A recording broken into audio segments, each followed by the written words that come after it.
year at my school in social studies, we were working on a project about holidays, and my topic was Mother's Day. I just wanted to share it with you.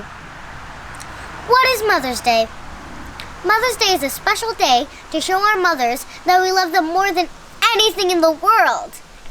Everyone in the universe celebrates Mother's Day because everyone in the universe has to at least have a mother, right? Here are some fun facts about Mother's Day. Number 1. Did you know, in the vast majority of the world's languages, the word mother starts with the letter M? By the way, $14 billion are spent on Mother's Day just for moms.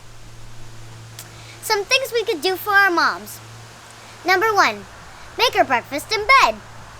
Moms make you breakfast every day, and you don't want her to have to make her own breakfast on Mother's Day, right? 2, take her to the spa. Moms love the spa because she will feel like she has a complete day off. Just remember this. This is not only for her, but for you too.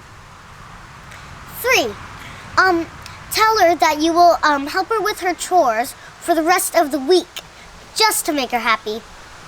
And 4, be good to her for the rest of the year. That's it. Follow these instructions, and you'll have a very relaxed and happy mother. Bye, everyone.